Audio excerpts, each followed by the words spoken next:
PipeWagon TV, and we're back once again. This is a follow-up video. So this video will be talking about the next 5 things you want to do to your AR-15. All right. And if you missed the top 3 things to do to your new or your newly built AR-15, I'll post a link right here, right now, up on the top of the screen. All right, let's get into it. Okay, so providing that you guys have already done the top 3 things to your brand new out of the box or newly built AR-15, here's the follow up to that. All right, the next thing you want to do. Okay, so this is number 1 on today's video. Especially if you live with other people in the house, or you may live in an apartment complex or something where, you know, things may arise and it may be other people that you don't know, innocent bystanders around. All right. Now, that leads us into getting a light for your AR. All right. Now, on this laser, it does not have a light. Okay. But in low visibility and at nighttime, in the direction that I shine this, I can see a person's whole body. I can see their face. I can see everything. Okay, so that's why you don't see a light here on my firearm.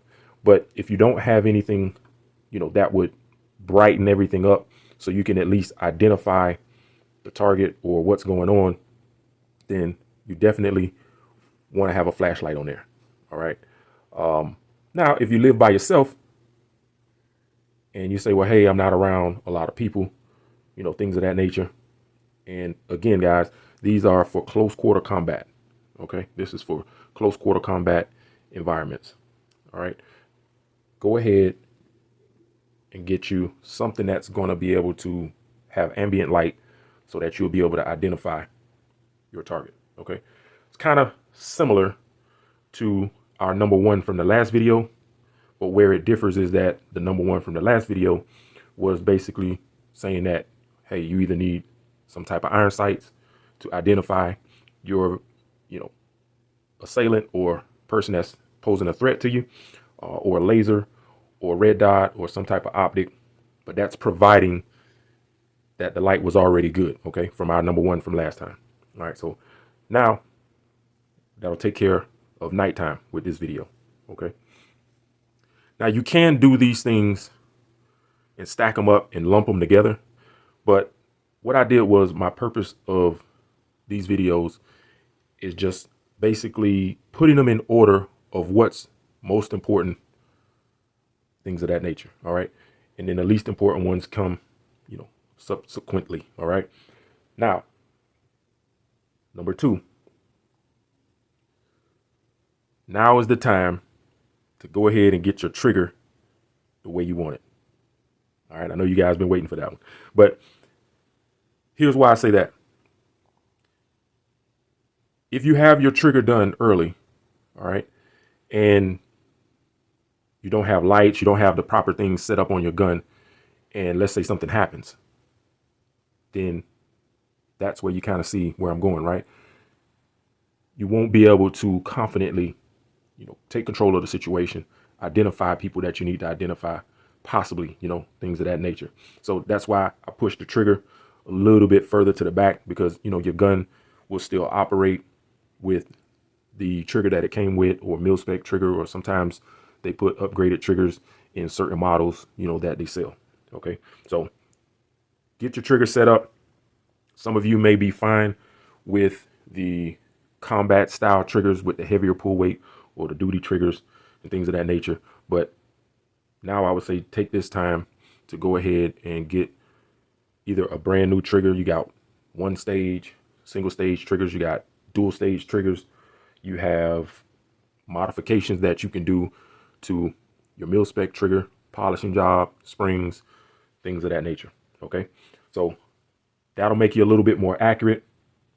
Not much, but it'll definitely make you a little bit more accurate. Okay, get that out the way, and let's roll into number 3. So by now, you should have decided what type of backup sight you want to run. All right. Whether you started off with a laser like I did, or maybe you started off with a red dot or some type of optic or something that, you know, provides eye relief, things of that nature. Go ahead and get you some backup sights. All right. So here, my laser has an integrated front sight post. And I started off with that. All right. And I waited before I added the rear backup sight. Okay. And basically I was just going in order was what was important. You know, I had the laser zeroed in and I had everything shooting accurately. But just in case that, you know, does fail at some point, or, you know, you forget to check the battery, or you leave the laser on at the range and, you know, it drains everything out, then you got the backup sight. All right. And now is the time, you know, because we did everything in the first video. All right. And basically got all of that stuff out the way. Wanted to get the gun up and running because this is a complete build. All right. A true build. Every part is different from different manufacturers. And I picked the best parts and put them all together for my specific build and how I want it to look and how I wanted the gun to function. Okay. So I wanted to get all of that stuff done first and then just go in the order of importance afterwards as far as getting the little knickknack things, you know, set up. And I could have just done everything, you know, right out of the gate, but, you know, it wouldn't have been a lot of YouTube content, you know, and in that way, doing it this way, I can walk you guys through it. Okay.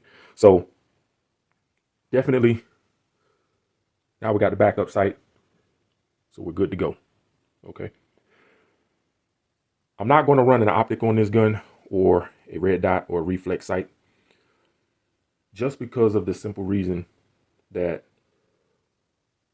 with the manual sights and the laser, that's all that this gun is built for. All right. Close quarter combat, pistol, no buffer tube. Okay. Basically point and shoot. I do not have to lift this gun all the way up to my cheek to shoot accurately. All right. The laser is 100% on point. All I have to do is point it and the bullet is going to go right where that laser is set up. Okay. And I check that at all distances. All right. So, you know, typically close quarter combat, you're talking about, you know, 50 yards and less, but mainly 25 yards and less. Okay. So, but we got the backup on there just in case. Now, depending on the way and the direction that the ATF goes in, as far as whether this, you know, pistol brace rule, if this is going to go through, or if it's going to be some pushback or any delays or anything like that. If it does go through the pistol brace rule and everything gets banned and, you know, that kind of thing, then I'll just leave the gun set up like this.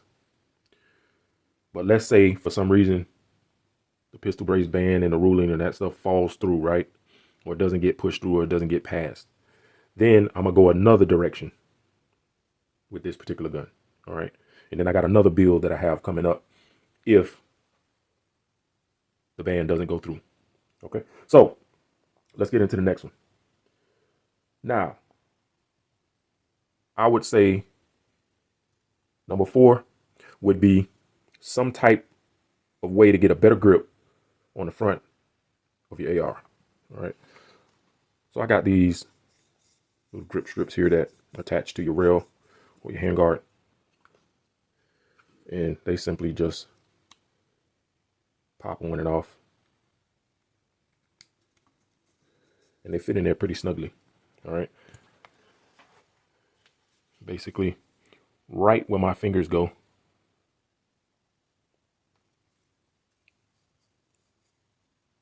It gives me extra grip. All right. Now, what I noticed was at the range, as my hands started to sweat, the handguard, you know, it just gets a little bit more slippery. Okay. So you don't have to go this route, but this is just an idea. You can cut them or you can run them the full length. I didn't want to cover everything up just because I don't want it to get so hot, you know, that the handguard, you know, all that heat gets trapped in there. Okay. So I still wanted to, you know, let it breathe and just basically only put the grips where I needed them at. All right. And then we're still trying to keep the weight down as well. So once you start adding little parts here and there and, different things of that nature, it starts to weigh down your system that you're running here. Okay. You do have other options. You have the angled grip.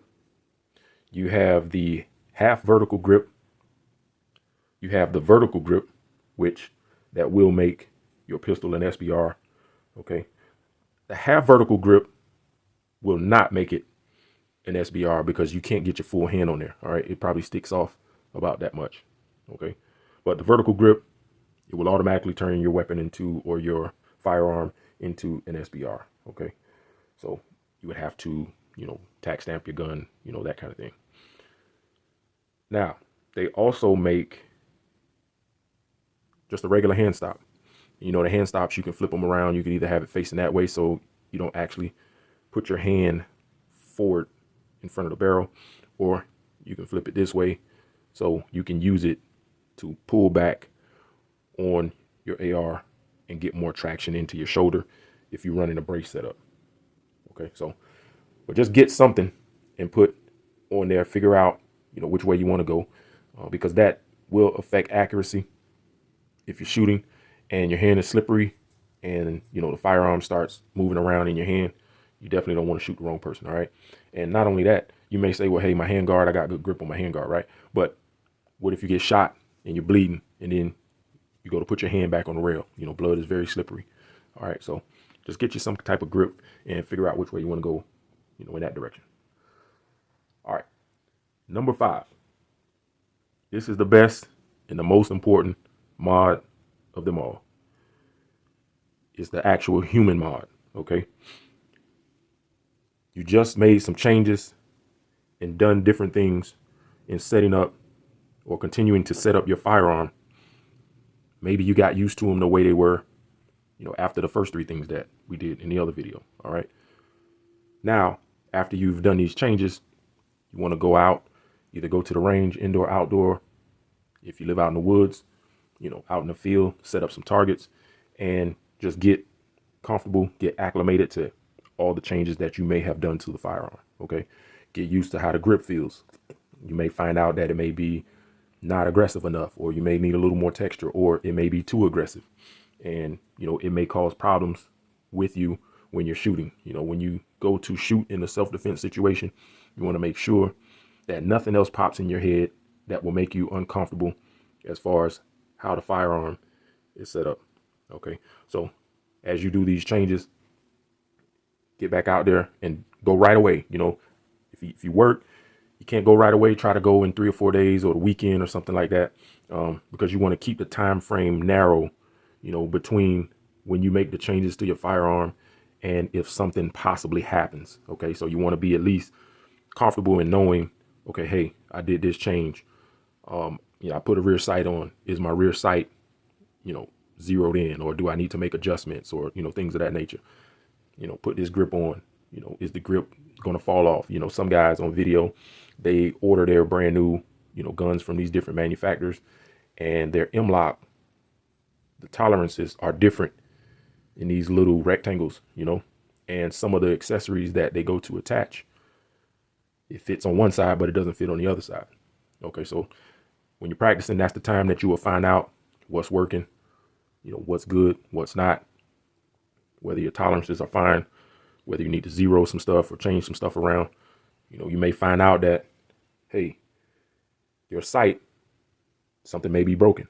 The aperture on the inside may not, work right, or the sight, won't clamp down all the way, or things of that nature.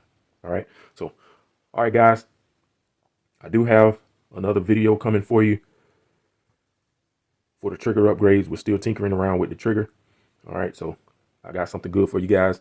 Be on the lookout for that. Please continue to share, comment, like, and subscribe. See you next time.